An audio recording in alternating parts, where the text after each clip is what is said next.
Sports Junkies, a show for fans. By the fans. I'm with Justin Smeeder. Along with BoogaP from boltbeat.com. I am Josh Taylor, your host.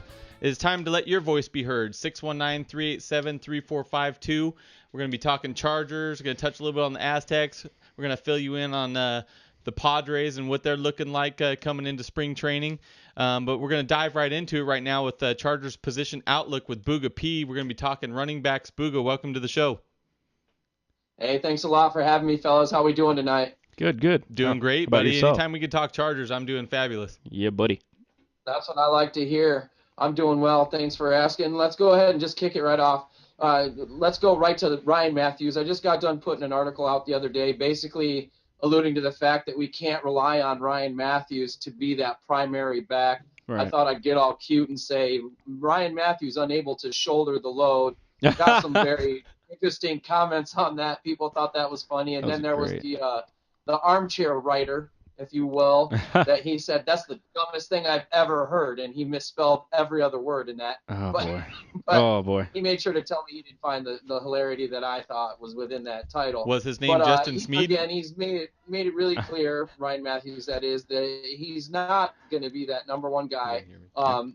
Unfortunately, we can't relegate him to the third down back because he's unable to block and pass protection. And when he is in the game, you know, there are times in which the defense is going to be able to read what's going to happen there. In his defense, we haven't exactly had a solid offensive line since, you know, he's been drafted in 2010. It's looking like that first pick when we moved up from 28 to 12 with trade with the Dolphins obviously was a wasted pick. And I don't want to, you know, consider him necessarily a bust at this point, but he's not that number one guy. No, not at all.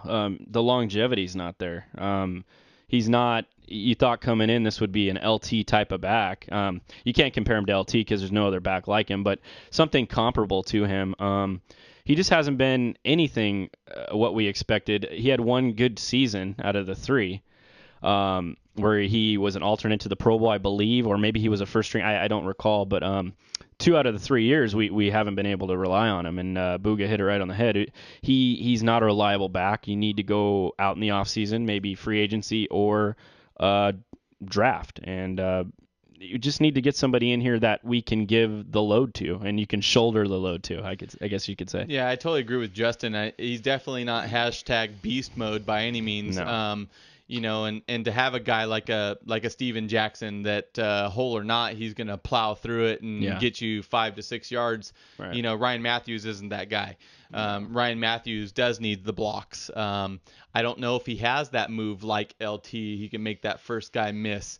You know what? There's a lot of unknowns with him. 1, because of injuries, and 2, just because, like you said, our offensive line hasn't really held up their part of the bargain. So a lot to be told this year, in my opinion, and I definitely agree with both of you that another running back, whether it be for competition purposes or otherwise, is not a bad option for the Chargers. No. Well, you said it too, Josh. That's just it, is we don't really know what the new regime is going to put in place as far as whether it's a guy who's complementary to Ryan or it's his eventual replacement. Regardless of which of those two stances they're going to take on the Mathews deal, we're going to have somebody who's going to do it eventually. So if we're going to pick up a guy via free agency or the draft, it has to be somebody who can step in the majority of the time day one. You brought up Steven Jackson. A quick look at my top 5 free agent running back options to help out with that, to either replace Ryan Mathews or, again, fill that complementary void. Right. We've got Reggie Bush, Steven Jackson. I like Mike Goodson a lot. You know, he looked really good when he was filling in for Darren McFadden in Oakland. And then Danny Woodhead from the Patriots, and Bernard Scott, who I think actually has a ton of potential, and if given the carries and the ability to stay healthy. He doesn't have injury issues like Ryan Mathews by any means, but he's been dinged up a little bit. Those are guys that I'd kind of like to keep an eye on and see if the Chargers are willing to bring them in and give them a shot. Yeah, and I agree. I mean, okay, Reggie Bush, I'm not going to lie, I was a big USC fan. Obviously, he was here in Helix High School in San Diego, and, you know, I've been a big fan of his the whole time. And what he's shown in Miami, that he can be the full-time back. Obviously, you're always worried about injuries. He isn't the biggest guy in the world, but I think he does have a little more talent, a little more skills. Steven Jackson, I think, excites me even more, though, because he's that hashtag beast mode that I was just speaking of. I mean, he's a guy that can blow up the hole. Like a Mike Tolbert type. He can take it the distance, and the guy just has an incredible motor, similar to that guy that's in Seattle. Marshawn Lynch. Marshawn Lynch. Steven Jackson, man, he's just a beast, and there's no one-arm tackles with this guy. I mean, he's going to run you over. You better wrap him up, have two guys wrap him up, otherwise he ain't going down. Yeah, I think Steven Jackson's going to bring in some big money. I don't know which route the new regime's going to go, but I hope they do look at a guy like him. He's one of my favorites. Reggie Bush, on the other hand, kind of a scat back. Is he kind of like Ryan Mathews would be? I don't know. Hopefully in the long run we can get a back in here that's going to be able to carry it 25 to 30 times without having to call on a Ryan Mathews in case he's hurt. It'd be cool to have both of them playing together in unison. But for me, you need to get a solid veteran in here like we touched on and just be able to count on them. On them and not worry about them. Hey, we got a caller in, Booga. San Diego Sports Junkies, you're on the show. Hello? Hello, this is San Diego Sports Junkies. What's your name? Hi, I'm Ricky. What's up, Ricky? I was just calling in about Steven Jackson. I actually like him more than any other option, maybe even Reggie Bush in free agency. I think he's got experience, he's got the accolades, and like you guys said, he's beast mode. And you bring him in, even if Ryan Mathews isn't the guy, you don't have to cut him right away. And then you could even draft a guy or two and develop them underneath Steven Jackson. I mean, look at the running backs in the league right now. Steven Jackson is one of the best guys you're going to learn from. Absolutely. I couldn't agree with you more, Ricky. And the thing is, and thank you for the call, with Steven Jackson, like you said, is somebody that can groom a future back. And I think it makes somebody like a Ronnie Brown more valuable because Ronnie Brown isn't really going to have to shoulder the load so much. Steven Jackson's going to shoulder the load. Ronnie Brown's going to be a good complement. I think that's exactly where the Chargers need to go, kind of a thunder and lightning. Yeah, I agree. I think a Steven Jackson brings a presence, just like a Takeo Spikes would, but obviously Steven Jackson has more tread on the tires at this point. For me, he's the ultimate back. He can give you those hard-nosed yards. He can get to the outside and scoot a little bit. He's getting up there in age, but like you said, we can bring him in here for tutoring, mentoring.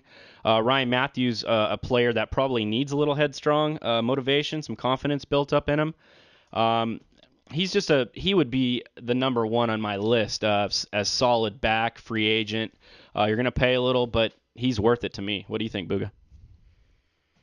Obviously I like the Steven Jackson selection, and Ricky, thanks a lot for calling in. Let me go back to Reggie Bush a little bit, and I understand why people would prefer a Steven Jackson, more of that thumper. Again, back to that hashtag beast mode. Reggie Bush has become a little bit underrated and almost pigeonholed in the fact that he actually does run in between the tackles now, and he's really worked on that part of his game. And 2 years ago when he rushed for 1,000 yards with Miami, that was a big portion of his game. Is, of course, a lot of teams thought he was ready to bounce it outside. Right. And when he came in the game, they were expecting that outside run, that stretch run, that toss, or some power to where he's going to get to the outside. He actually, again, worked extremely hard to become a guy who could get in between the tackles, who he bulked up a little bit without losing maybe just a skosh of speed he might have lost. But he's still a solid guy, and I like him better because of the receiving option that he presents out of the backfield. Yeah. Now, that's not to say Steven Jackson can't be a formidable receiver out of the backfield. He's done that for 10 years in the NFL. Yes. And I'd be happy with either guy personally. Absolutely. And Boo, I couldn't agree with you more with the whole catching it out of the backfield. Not only that, but I think Reggie Bush has that LT type move. He can make a guy miss. Mm-hmm. He's got that huge burst of speed.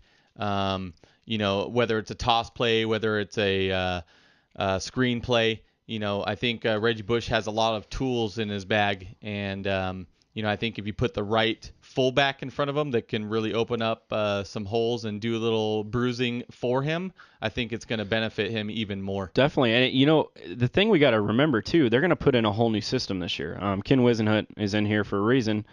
I think we have the fullback we need. LaRon McClain, to me, is a great fullback, used properly in the right situations. If we can bring a back in here that knows how to follow a fullback and get to the hole and play power football, power I, power whatever formation, that's going to be huge for the Chargers. We just don't know what offense they're going to implement here in San Diego, but hopefully for our sake, they get a back in here that can handle the load. Yeah, I agree, and that's part of it. And Josh, I like what you said there too about Reggie Bush being that guy who had, and I'm not comparing him to LT. Let me make that clear. But he has that escapability or that possible move at the end to make, or that cut. The one-hitter quitter. He's going to leave defenders with broken ankles, and Absolutely. that's another thing that excites me about him. He has so many different facets to his game that are so difficult in this day and age to teach a running back, considering nowadays you're not really going to draft a running back real high with it becoming a predominantly passing focused league. Well, and if you look at it too, Booga, he was born and raised in San Diego. So if you want to put butts in the seats, you want to get the fans of San Diego excited. Reggie Bush is going to be your guy because he's going to have a huge following here in San Diego. Oh yeah, they need some excitement here because what's gone on here the last 7 years has been unacceptable. We needed that change, and if we can get a guy like that in here, it's definitely going to pump up this fan base. Hey Booga, is there anybody? If he really wanted to turn some heads, maybe he's not the only Helix High guy who could end up being a Charger next year. Yeah, I know, right? Alex Smith is also a free agent, but that's for another show. Yeah. That would be interesting to say the least. Is there anybody in the draft that you've come across that you could see them picking up, fourth round, maybe even third round, that could be the future of the Chargers? Sit back a couple years and really learn the system, learn the league, learn from a said Steven Jackson, Reggie Bush type.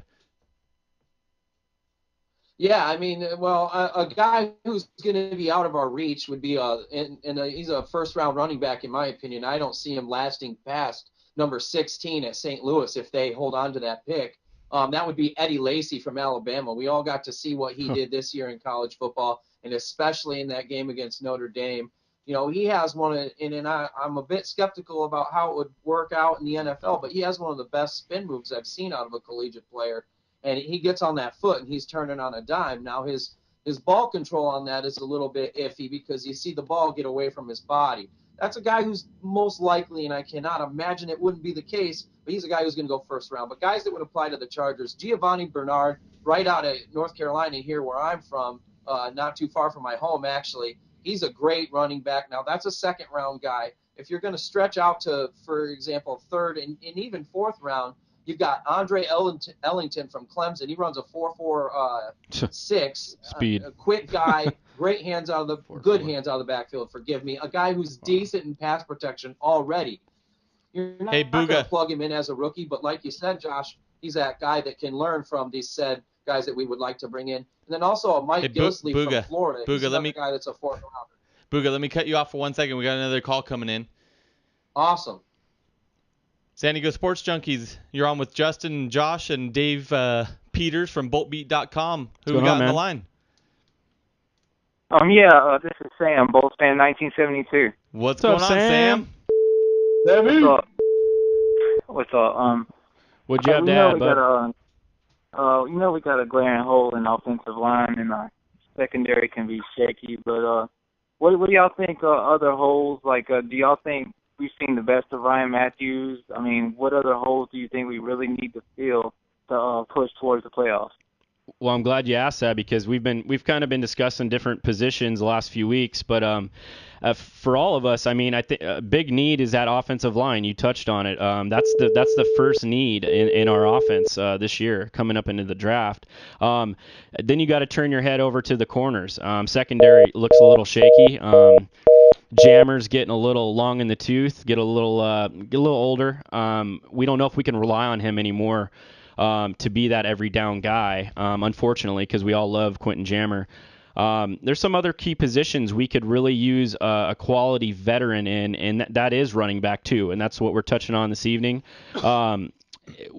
There's positions all over the field that we need to address in order to make that run, Sam, to the playoffs, because we're a little shaky right now. I mean, we're a 7-9 football team. That's what your record is. That's what your record was, and that's what you are. So you got to go into the draft. You got to draft well, and you got to hit on key free agents. You can't do any busts like a Jared Gaither or a quote-unquote Robert Meacham, who hasn't really provided any of that. So we got to hit it hard in the offseason.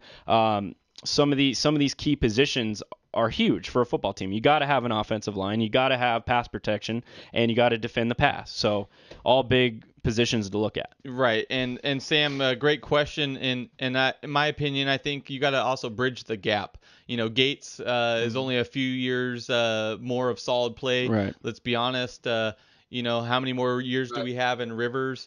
You got to bridge the gap. There's going to be a point in time where we're going to have to put a tight end, a quarterback, wide receiver in play that can learn from these guys and bridge that gap to stay consistent. Definitely. What do you think, Boog? Oh. Hey, it's the San Diego Sports Junkies. You're on with Justin and Josh. Who we got? Welcome to San Diego Sports Junkies. You're on with Justin and Josh. What's going on, man? Caller, what's your name? My name is Pete Spinning. What's up, Pete? What's going on, bud? What's up, Pete? What do you want to talk about, Pete?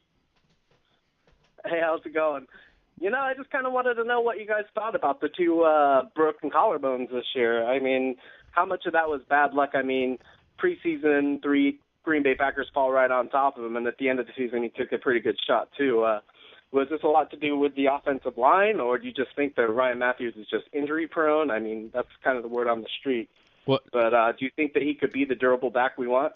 Well, I don't think he's proven he can't be a durable back, and I mean we all know that. Now, can he be in the future? That's something we haven't seen yet. But I feel like that second collarbone injury was kind of a sham, to be honest. Or was it the first one where he barely got hit? Yeah, I think the first one was a sham. I think the first one he really wasn't healthy and he tried to come back too early. Yeah, he didn't let it properly heal or something. And the thing with it is I think some people are injury prone and just some people aren't. Bottom line, I just think some people are brittle and some people aren't. Well, he had injury issues at Fresno State too, and that's something to look at. What's your take on it, Booga? Why was Ryan Mathews so fragile last few years? Well, first off, Pete, awesome to hear from you, buddy. We appreciate it. The first collarbone injury was against Green Bay in the preseason, and he did that going to the ground. The collarbone on, I believe it was the right, was forced into the ground on a tackle that was made, and that was the freak injury, in my opinion. The injuries he had at Fresno State were all lower body, which, of course, is not something that's going to be conducive to a successful running back. No. But the second one in the Carolina game, you start to wonder if it wasn't, partially due to him starting to slack off and maybe not keep himself in the greatest of shape. Pete, I don't think he's the answer. I don't. And it's not just the durability. It's about a confidence thing now. The guy grew up of a rough upbringing. Mm-hmm. I don't know that he has the mental makeup to kind of rebound from his rough 3 years in the league. Yeah, I think he's more of a complimentary back now. Would you agree, Booga? I mean, he's gonna fit in. He's gonna fit in nicely with another player here, free agency or draft. We got another call coming in there, Booga. Hey, welcome to San Diego Sports Junkies. You're on the air with Justin and Josh and Dave Peters. What's going on, guys? What's going on? Jarvis calling in from Maryland. What's up, buddy? What's going on from Maryland? I love it. That's a drive. Yeah, so you guys just got finished talking about Ryan Mathews, and I definitely agree that he's not the guy, right? The every down guy going into the future. So do you guys think we should supplement that or replace him in the free agency or in the draft? And in either phase, who do you think should be the guy? I think it's actually more beneficial right now to do it through free agency. And the only reason I say that is not always are rookies ready coming right out of college. Right. Sometimes they need a year or two to really learn from a veteran. Right. So I think free agency is a better option for us, and the other needs that we have via offensive line and whatnot, I think it's just beneficial all the way around to go via free agency than through the draft at this point. I agree with you, Josh, because you got to look at this too. Phillip has only got a certain amount of time left. I mean, he's got a window here. I mean, if we're going to get it done, we're going to get it done here in the next 4 years. Maybe he can last that long if he holds up. You got to get a guy in here that's already established himself. To me, I agree in the free agency market, we need a running back. Rookies do take a little longer. Maybe you can get one late and groom him, but we do need an immediate impact guy, whether it's a big-time free agent or a guy that's just consistent and can stay on the field for us, because Phillip needs that run game to get the play action going. And he's a play action pass kind of quarterback. Right. Sit in the pocket, mold that pocket around him so he can step up into the pocket and throw the football down the field. So a veteran running back is huge going into this next season. Well, pass blocking too, if you Yes. think about it, a veteran's going to have a little more experience when it comes to pass blocking than a rookie would. Right. And you gotta at least protect- at this level. I mean, obviously they do pass blocking at the college level, but Right. when you get to the pro level, it's a whole nother ballgame. Right. What's your take on it, Booga? Justin, you said it perfectly, and when you touched on the fact that we're looking at the prime of Phillip Rivers' career, kind of dwindling away these last 3 seasons with no playoffs, and taking away his number one weapons in Vincent Jackson, Darren Sproles a couple years before. As opposed to taking weapons away from this guy, we need to provide him solid weapons that, again, like you said, Justin, are consistent and they have the ability to stay in there in all 3 downs. Right. And just like Josh said as well, that are able to get in there and pass block. I couldn't feel stronger about the fact that it needs to be addressed to some degree with a veteran first, which also enables us to use an earlier pick on a different hole. And Right. all Charger fans know we've got plenty of needs out there that need to be addressed during the draft and free agency. Let's try to alleviate some of that by picking up a veteran running back and helping out Ryan Mathews or eventually replacing him. And hey, maybe some of that Tom Telesco general manager school of thought from the Colts, man, what they just turned around up in Indianapolis will rub off on the Chargers this season when they do hit on draft picks this year. And I firmly believe they will hit on draft picks this year because the guy's a smart dude, comes from Bill Polian train of thought. I just think he knows what certain players he's looking for. I hope that rubs off, man, because what they did up there in Indy was nothing short of remarkable. With as young as their team was, a lot of rookies on that team, and I hope they can do the same here in San Diego. Yeah, I agree. And the other thing too, they have a lot to prove to the fan base. Yeah. And it's not their fault. Trust. It's something that they've been handed, unfortunately.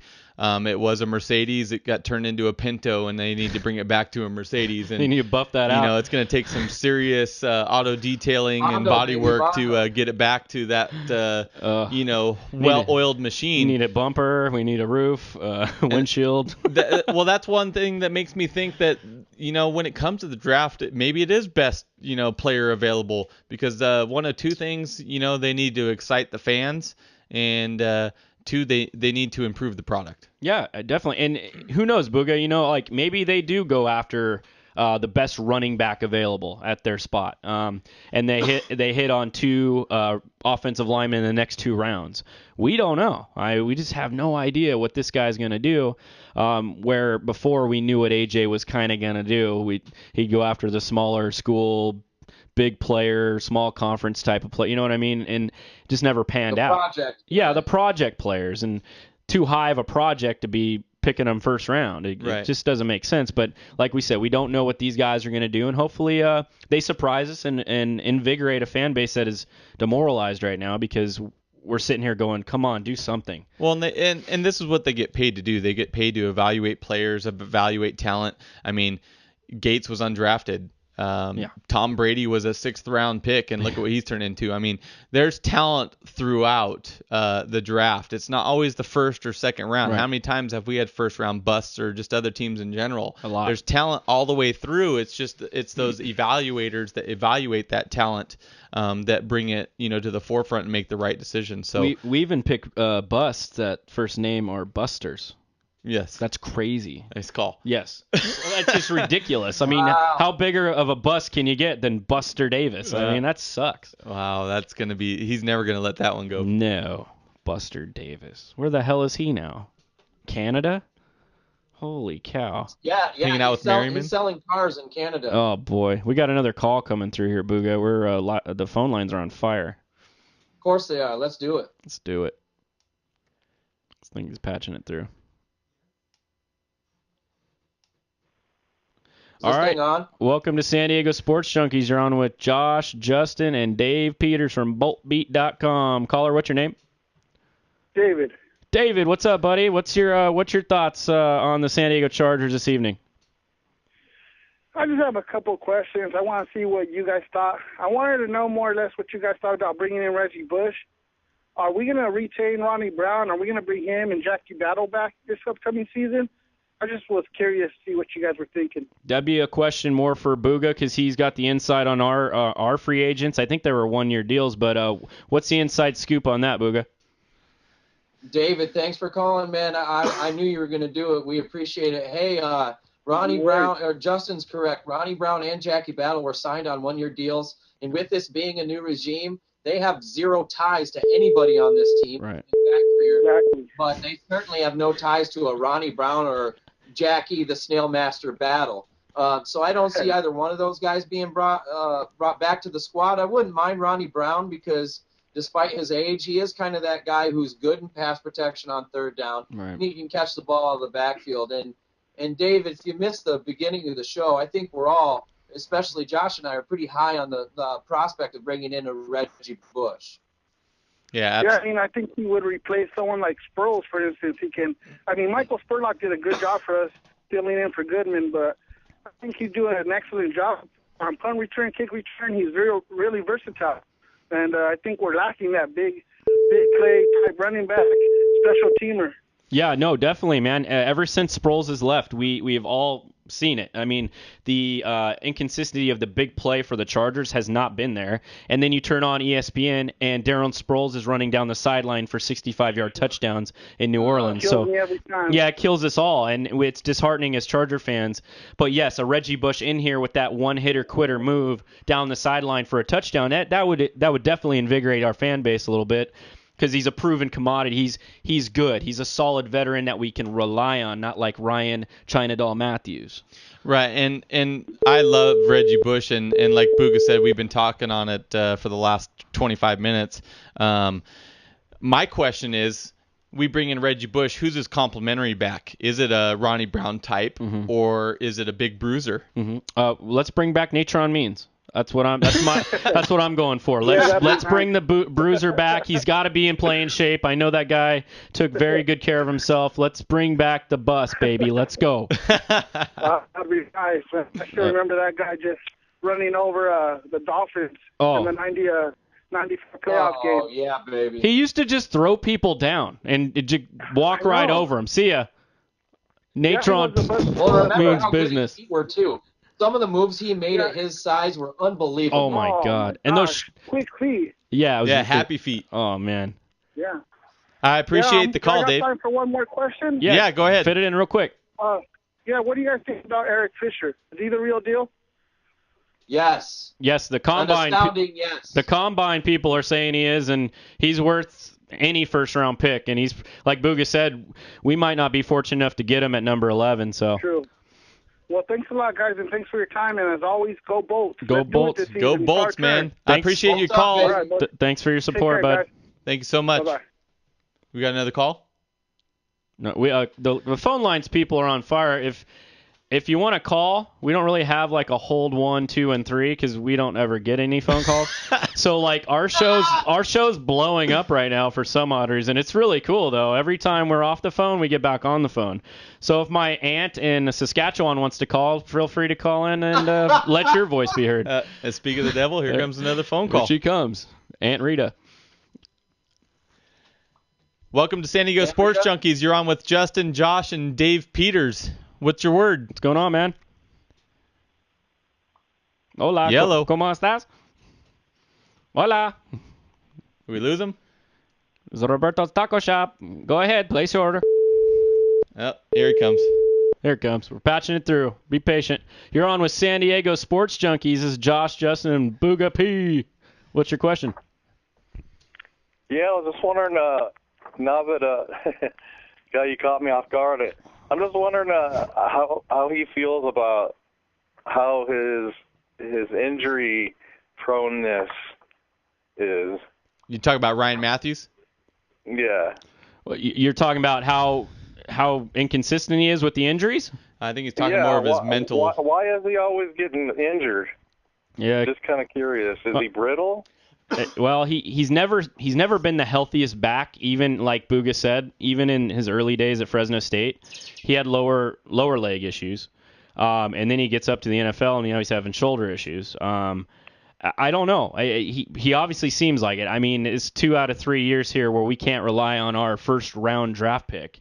That should be filling in, getting 25 to 30 touches a game in a running offense. Well, and I truly believe that, people, some people are brittle and some people aren't. I really, truly believe that. And unfortunately, as excited as we were in 2010 when we drafted him 12th overall, I've kind of lost all that excitement, and I wouldn't be sad whatsoever if he was replaced with another back because, I'm just tired of the inconsistencies.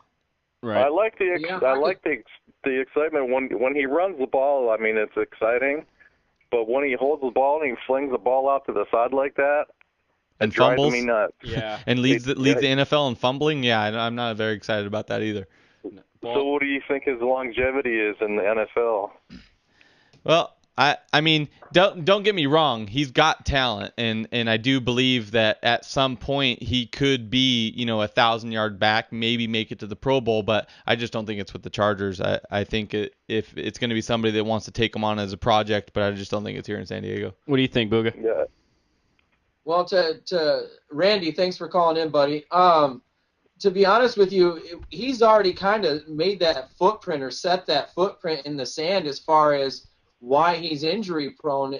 The guy obviously has an issue training and getting healthy for the season. He came into a conditioning test. He failed. What I found out recently is he failed 2 out of the 3 years he's been a Charger, the first 2 years, as a rookie and as a sophomore in the NFL because he came into camp out of shape. Today's NFL, the guys are bigger, stronger, faster. You have to come in prime shape. This is a 365 a year job, and he's not getting it done.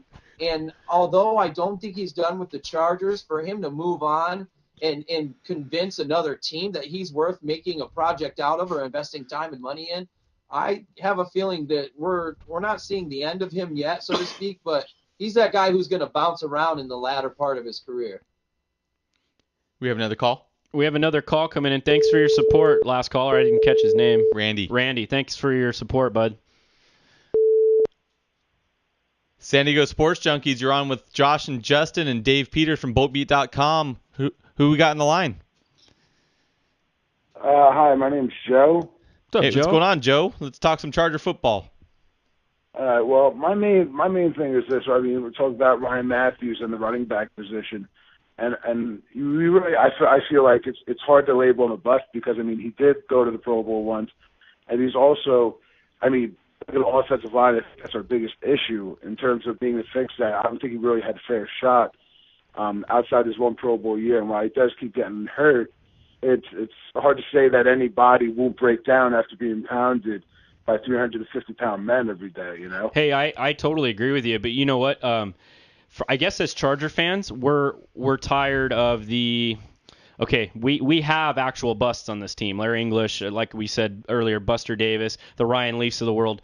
the Charger fans we're already preformed to kind of judge a guy too fast, and I'm guilty of it too. I wouldn't consider Ryan Mathews a bust. He's not a bust. He's had a productive season. We're just saying our opinion is we need to add to him, because obviously he can't shoulder the load, no pun intended, by himself. So we need to add somebody to him and help him along the way until he can get to that point of superstardom. We all have seen the skills he possesses to be a star. There's no doubt about it. He has a skill set. But he can't stay on the field. Well, that, and I think we're looking at the big picture is, Gates has got a few years left. Rivers has got, 3 or 4 years left. And the time's running out on really having that elite style offense. Yeah, impact. And can Ryan Mathews become that guy in that short of a window? I just don't know. I just don't know at this point. I mean, if we get a healthy offensive line and he rushes for 1,200 yards this year, then that's awesome, man. I'm all for it. Oh, definitely. What do you think, Boog? Well, and that's just it. I mean, in by the way, Joey Nix, the caller right now, he's a fellow writer of ours at boltbeat.com. Great writer. Check out his stuff. But we are being a bit premature as far as go ahead and knock Ryan Mathews down to a guy who can't get it done. But Josh is exactly right. Because of guys like Phillip Rivers who are in their prime and have seen some of their prime just wasted away, you have to look at the big picture. And unfortunately, Ryan Mathews doesn't necessarily fit in that big picture because of the fact that he hasn't been consistent, whether that be holding on to the ball, whether that be staying healthy. Right. Or my actual biggest qualm with Ryan Mathews is his inability to make that last guy miss. That's what separates a good or decent running back from the great ones. You look at anybody else that's ever been a marquee running back or that stands out or that are in the top 25 in rushing of all time, whether they could make him miss by going around him or going over him, they made that last guy miss, and that's how they got points on the board and made that solid game-changing impact. Yeah, definitely. And you know the thing is, dude, like we have been formed as Charger fans with the likes of LT. I mean, we hold running backs now to a different standard. And unfortunately for Ryan Mathews, he was the first one after LT left. So we're going to hold him a little higher. That's not our fault. We had a Pro Bowler every year here. We had a running back that ran for 1,000 to 1,200 yards a season. He had his record-setting 31 touchdown season in 2006. Yes, we're going to hold you to a higher standard, and I think that's why people are rushed to criticize Ryan Mathews. Right. Cali Caliente. Domino's Welcome to San Diego Sports Junkies. How many take your order? How you guys doing? Good. How are you? Good. Hey, I'm driving, so let's just hope I don't get a ticket. Don't get a ticket for Don't us. ruin that car. Jeez. So my question is, I noticed, Dave, when you did your article on BoltBeat.com. Yeah. Why Sean Green wasn't one of your picks for running back? Why I don't like Sean Green? I feel that I like Sean Green. Don't get me wrong. He's kind of one of those guys for his size. He's not quite the tiptoe burglar like Brandon Jacobs, but for a man his size, I prefer he hits the hole in a hurry as opposed to dance at all. Now he does get up the hole, but he's not a guy who's a receiving option out of the backfield. His ability to pass block on third down is reminiscent of what we already have in Ryan Mathews. I like Sean Green. He's a powerful man. And if you get one of those secondaries once he gets to the second level that tackles like his current teammate, Antonio Cromartie, he's a guy who's going to break open long runs. I'm just not a Sean Green fan as far as being the answer in San Diego. He'll go and help somebody out. I just don't think it'll be here. Yeah, I'm not a big Sean Green fan myself, Booga.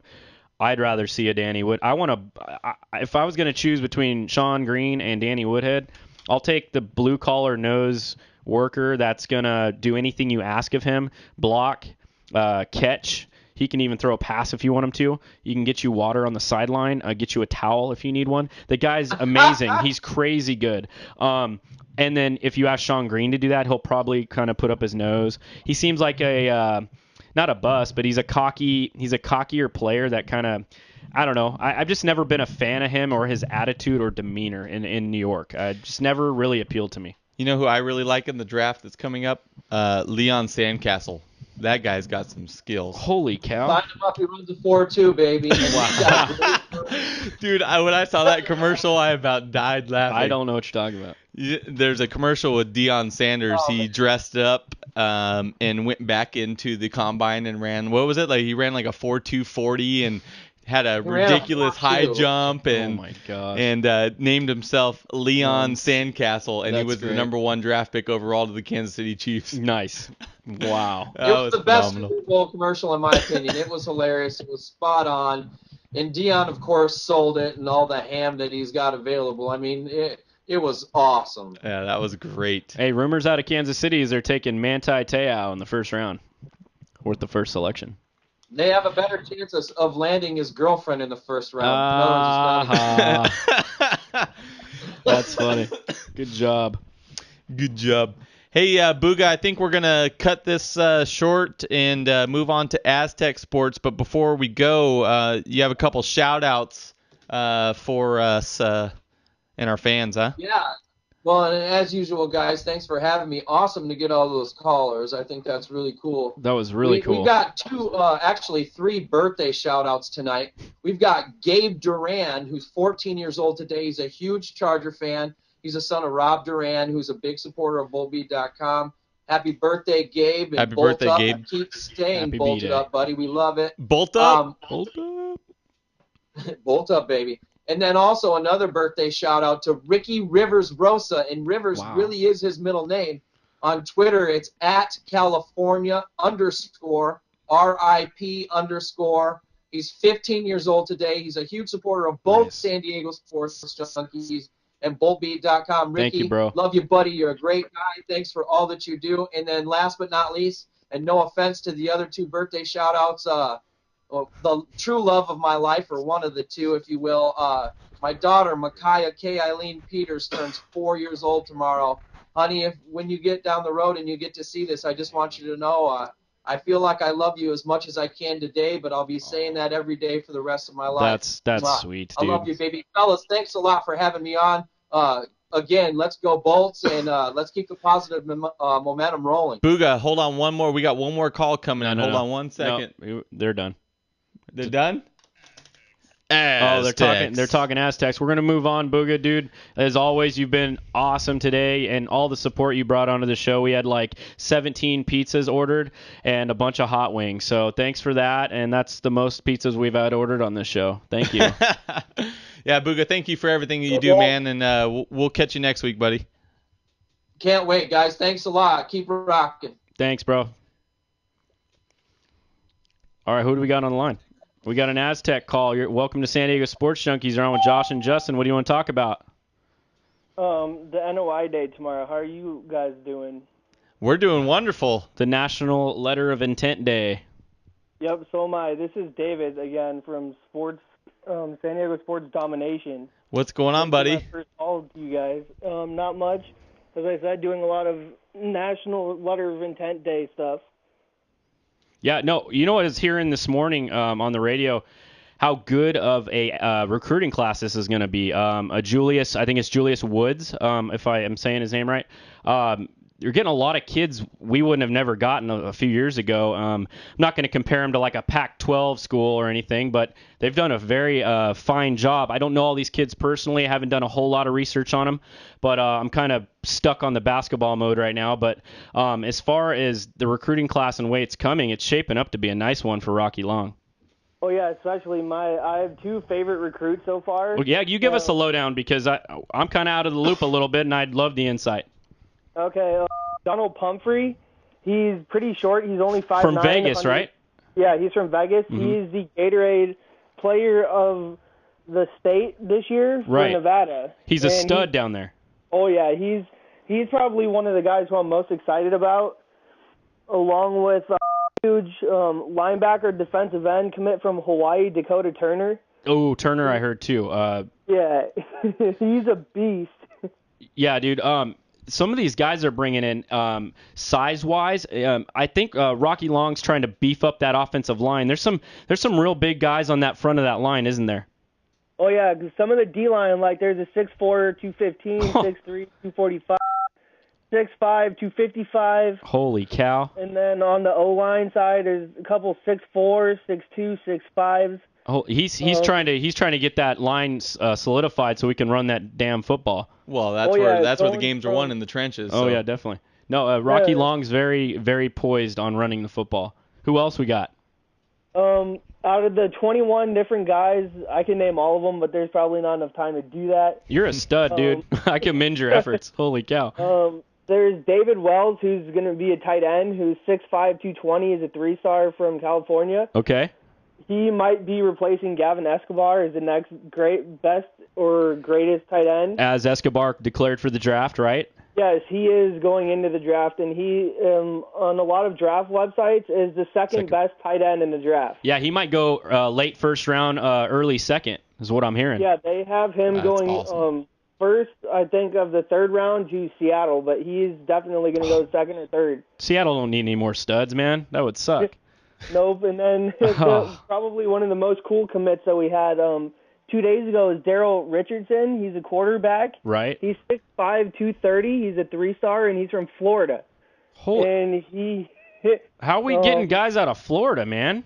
I don't know, but hopefully he didn't get those PEDs that's been going around. Oh, man. Hopefully not.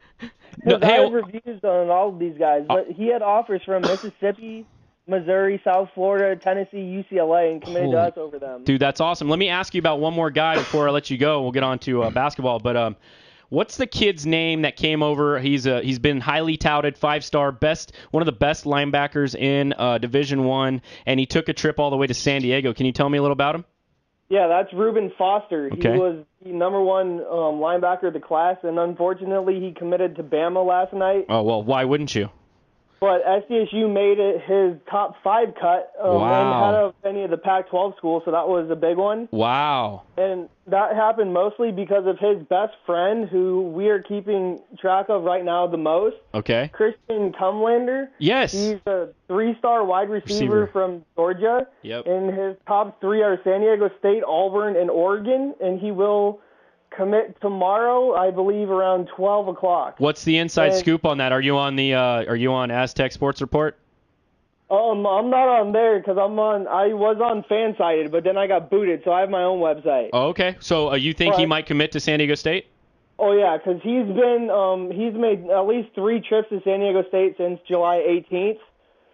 And Coach White has been at his house a lot, and he's repping State hard. And if you look at his Twitter, he has a picture of him already in the number that he wants, which is number 2. Nice. And it's already being sold online. A couple of our former players had that same number. Wow, dude. Well, dude, hey, thank you for the insight, man. And what's the website again? So you can shout it out to the viewers. It's San Diego Sports Domination.com. Okay. And the Twitter handle is San Diego _sports. Okay, so everybody follow him on Twitter. Go to the website. Sounds like he's got plenty of insight for football recruits. He's more on it than I am right now. I'm totally focused on basketball. I'm sorry, dude. I'm not all there, but I'm still keeping up with it a little bit. But dude, thank you for the support, and get you a shout out next time you come on the show, and call us next Tuesday at 7. Absolutely. Let's talk Aztecs. Thanks, bro. Yep. All right. So moving on here. We only had one Aztec basketball game this week, and unfortunately it was a loss to Air Force, which, knocked us out of the top 25 in the AP poll. Unfortunately, Justin and I both had to work. Neither of us got to catch the game. We're trying to follow as much as we can via radio or phone. Right. And it just sounds like Air Force was just raining threes. I mean, they made 12 three-pointers. And, it's hard to beat any team when they're shooting that well from the arc. It is, and it's another one of those games where you go up top, you go to like a Utah or a Wyoming, and you come out flat. Your defense on the perimeter was sloppy. The Aztecs never got into a rhythm in this game, and you could see Air Force's crowd. I mean, they had a really good crowd for the size of the arena. The support that was there for them.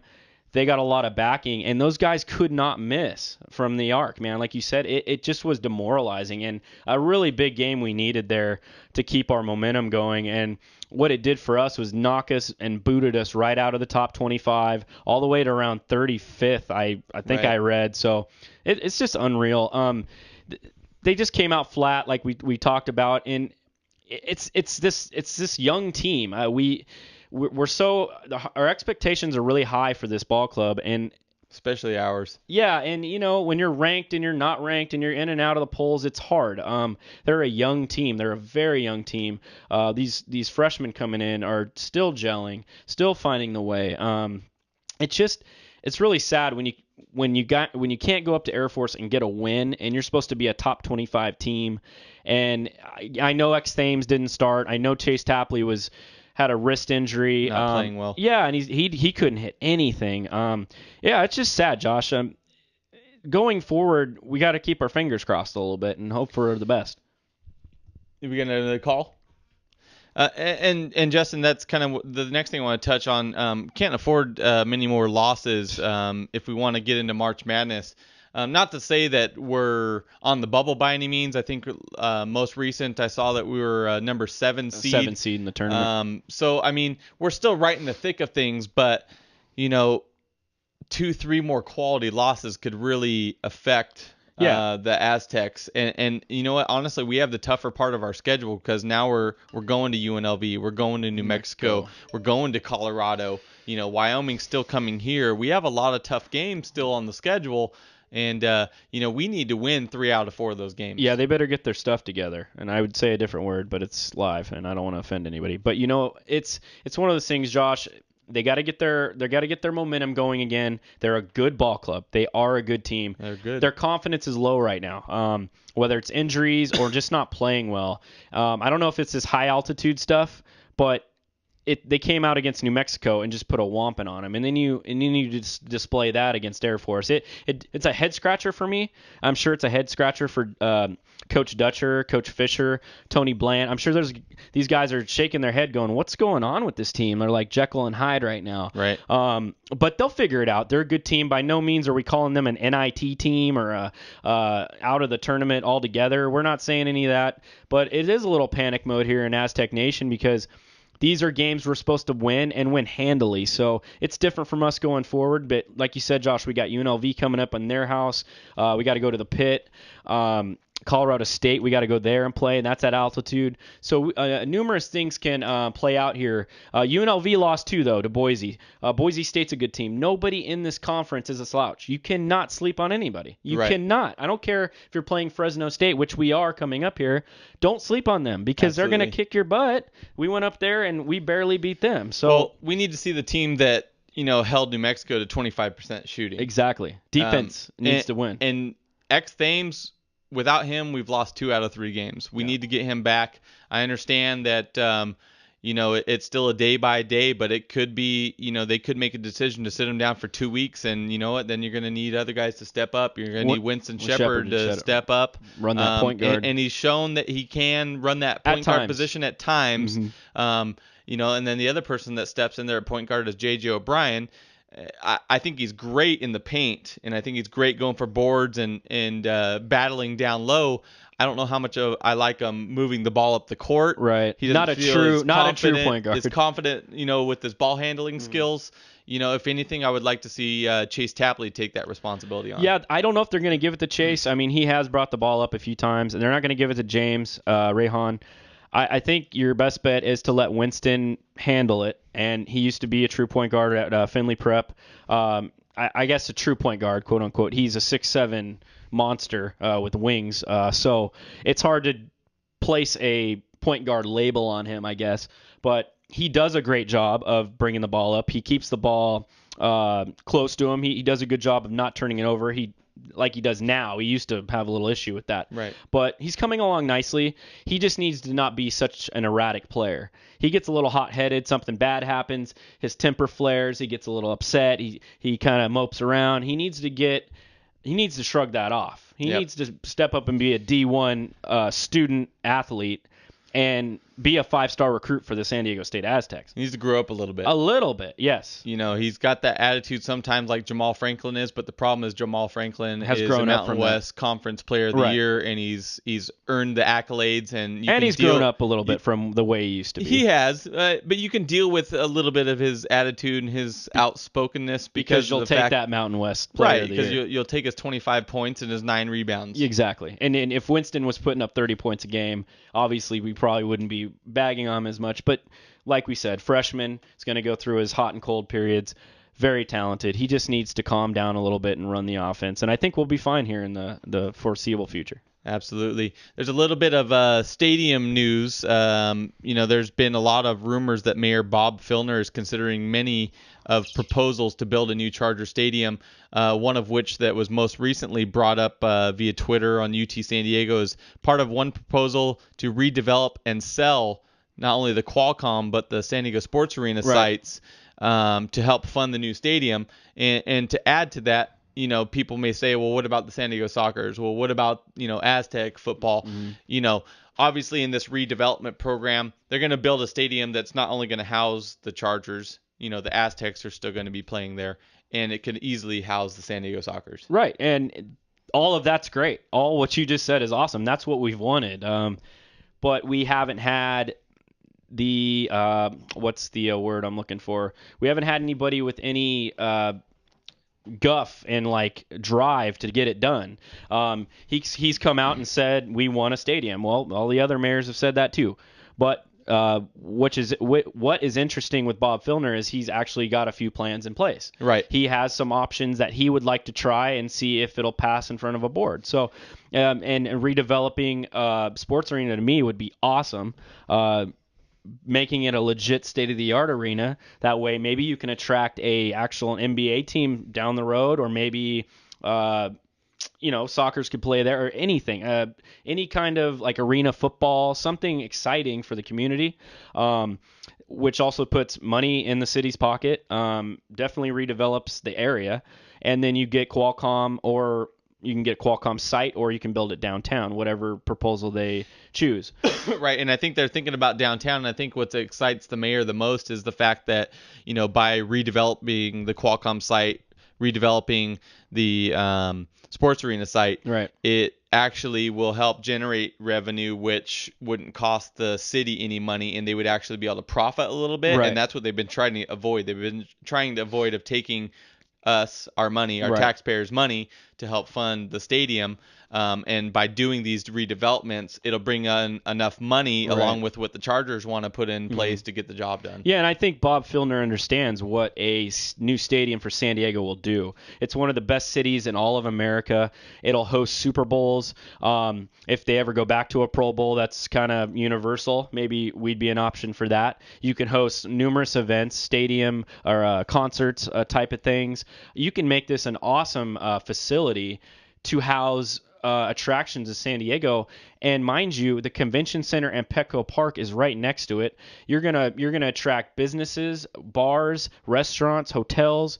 This downtown would be a place to come for San Diegans, for tourists, and attractions, conventions, for Comic-Con. They already have that in place.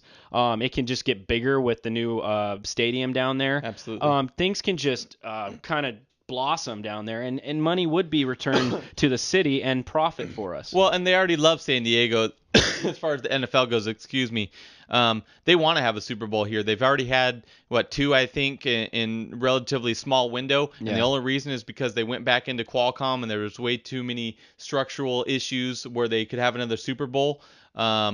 If we get this, I guarantee within the first 5 years there'd be a Super Bowl in San Diego. Right. Really quick, guys, we want to touch a little bit on Padre news, and it's more so, we're going into spring training. We want to report on, pitchers and catchers show up here on the 12th, followed by the full squads on the 22nd. We're going to run down kind of our projected lineup, and honestly, it's my projected lineup, but Justin will have his 2 cents to put into it. Looking in for opening day, I'm looking at, Cam Maben leading off in center field. He batted 243 with 26 stolen bases. So the stolen bases was good, but he needs to improve on the average. Jed Jerko, in my opinion, could be the starting second baseman. In AAA, he batted 311 with 30 home runs and 100 RBIs. Stud. The guy's a stud. Flat out stud. Chase Headley, enough can't be said about the guy. 286, 31 home runs, 115 RBIs. MVP candidate. Right. I mean, another stud. You got Quentin, who only played in 86 games, but hit 16 home runs and had 46 RBIs. You get him for a full season, those numbers get closer to 30 and closer to 100. Fences have come in. Right. Alonso at first base set a Padres record for 39 doubles, batted 273. He's going to continue to build on last year. You got, Venable, which I'm actually starting to backtrack on this. Okay, Venable in right field, but you know what? Kyle Blanks will be back. I think he will be back, and the fences have moved in. That's going to make him even more attractable. Yes, we're going to lose a little bit on defense, but we're going to gain a ton on offense, in my opinion, if Kyle Blanks be the Kyle Blanks. The Ryan Mathews of the San Diego Padres. Right, exactly. Then you got Cabrera at shortstop, batted 246, had 44 stolen bases. That's incredible. If he can duplicate that again, Maben with a little more on-base percentage can move up his stolen base total. You got Amarista to put in the fold. Other possibilities, Forsythe obviously in the middle infield, and Denorfia out in right field, who batted 293 for the season with 8 home runs and 36 RBIs. There you go. Well, my projected lineup, first base, I'm going to have Phil Nevin. Right field, I'm going to have Steve Finley. Out in left field will be Tony Gwynn. I'm just kidding, man. That would be a great thing. Cameron Maben for my center field, yes, obviously. He started to get a little hot during the tail end of the season. Again, he was hot and cold last year. I love the kid. He's got tons of potential. He hasn't turned into a Will Venable for me yet. I think he's going to be a great player down the road. Jed Jerko, obviously a stud. Minor League Player of the Year, AAA Player of the Year, crazy good. Headley, look at the middle of this order. Headley at third, obviously. Quentin and Alonso. That's a lot of pop right there.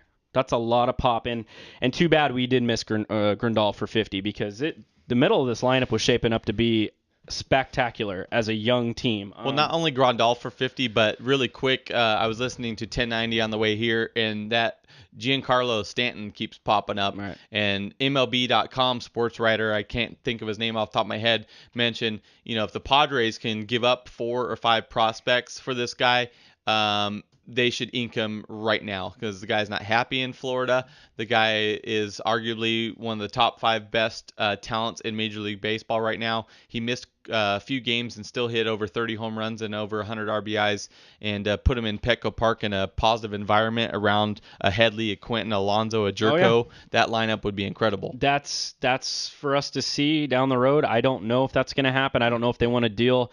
We're ranked the number 1 farm system for a reason, and the Padres build through their minor leagues. I don't know if they're ready to unload for one player because your risk reward is unbalanced there. So I don't know if they're ready to just unload that type of potential to another team. Well, what they're looking at is he's a proven superstar, and we don't know if Jerko had an incredible year last year in AAA.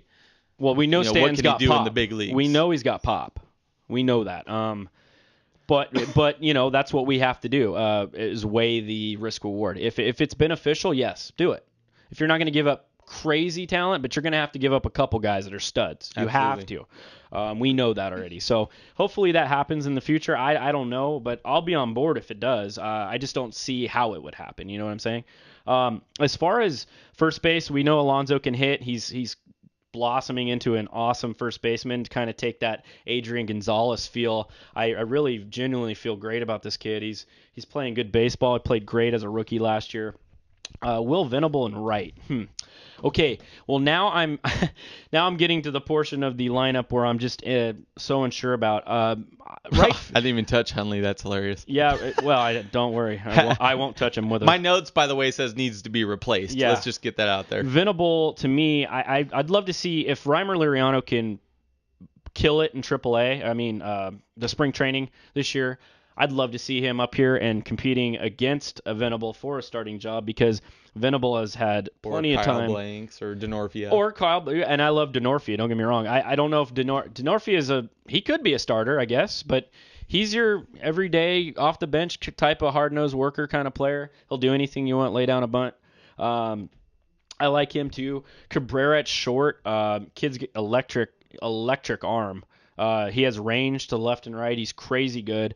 I see him and maybe Forsythe and Amarista, like you said, switching out of there. We'll see who makes the big club roster. Maybe one of those guys gets dealt. Maybe for Carlos Stanton. I heard Amarista is if there's any, Amarista would be the guy to get dealt. Yeah, he's got tons of potential. Amarista's a stud, but you got to give up to get something. Nick Hundley. No.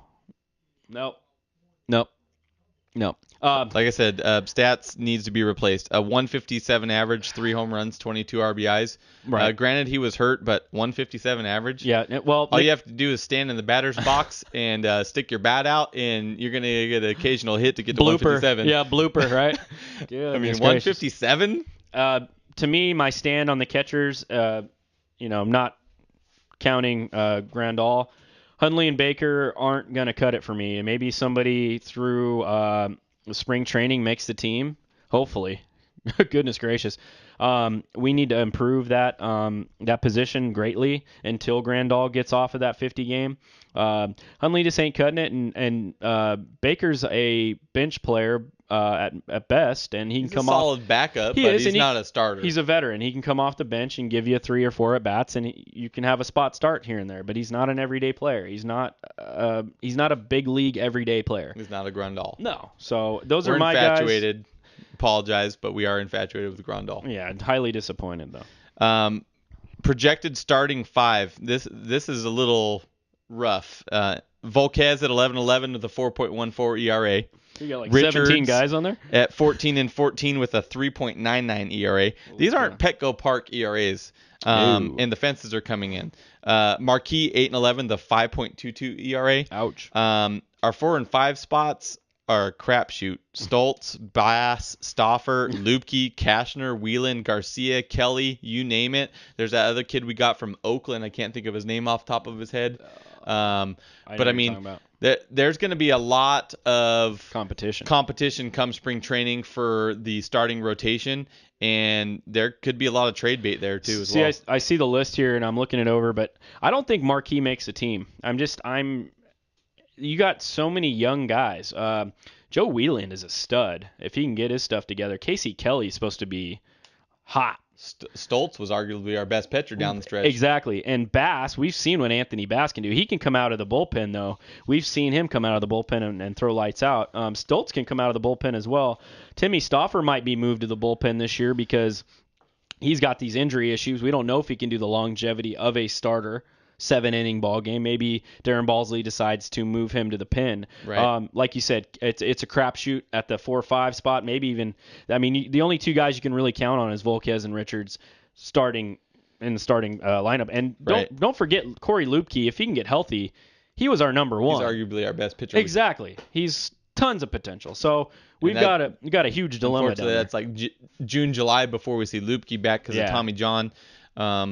And Kashner, if he can stay healthy, that's another guy that just has incredible talent.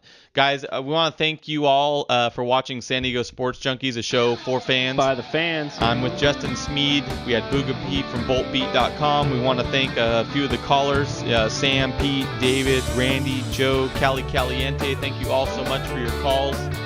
Guys, we're here every Tuesday at 7 p.m. Pacific Standard. We're on SanDiegoSportsJunkies.com. Click the live link. Watch every week. Call in. We'd love to hear from you. This is San Diego Sports Junkies. We're signing out. See ya.